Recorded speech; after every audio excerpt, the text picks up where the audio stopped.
Banner, festoon আর প্ল্যাকার্ডে বন্দী হয়ে আছে খুলনা মহানগরীর প্রায় সবকটি নান্দনিক স্থাপনা ও ভাস্কর্য। রাজনৈতিক সংগঠনগুলোর সঙ্গে এ কাজে সমানভাবে এগিয়ে খোদ সরকারি প্রতিষ্ঠানও। স্থানীয় নেতাদের নাম ও ছবি থাকায় ব্যবস্থা নিতে পারছে না কর্তৃপক্ষ। খুলনা প্রতিনিধি মিজানুর রহমান নির্জনের রিপোর্ট জানাচ্ছেন আরাফাত সেতু। চারদিকে রঙিন নিয়নের ঝলকানি আর মাঝে পানির ফোয়ারা। রাতে শিববাড়ি মরে গেলে সবার আগেই চোখে পড়ে জলালোর এই স্থাপনা, কিন্তু বেশ কমাস ধরে অর্জন নামের এই ফোয়ারাটি ঢাকা পড়েছে খুলনা উন্নয়ন কর্তৃপক্ষ কেডিএর ব্যানারে।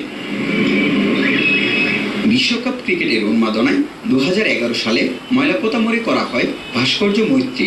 রাজনৈতিক দলের ব্যানার ফেস্টনের আবরণ ভেদ করে দৃষ্টিনন্দন এই ভাস্কর্যের অনেকটাই আর নজরে পড়ে না। এমন করুণ অবস্থা নগরীর 7 রাস্তা মোড়ের কাঠের গুড়ি, নতুন রাস্তার বীর বাঙালি ও শহীদ হাদিস পার্কে। রাজনৈতিক এবং ব্যক্তিগত এবং প্রাতিষ্ঠানিক পোস্টার ব্যানার দিয়ে আটকানো। নগরবাসী কি দেখছে, আমার সে যে রাস্তায় চললে একটা উপভোগ করবে, সেই উপভোগটা তাকে আমি বঞ্চিত করছি।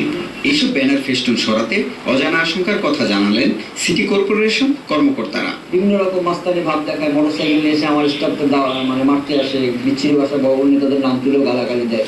কিন্তু আমরা তো চাকরি করি, আমাদের হাত বান্ধা। আমরা শুধু আমাদের মন্ত্রণালয়ের নির্দেশ যেভাবে দেয়, আমাদের কর্তৃপক্ষ যে নির্দেশ দেয় আমরা সেটাই পালন করি।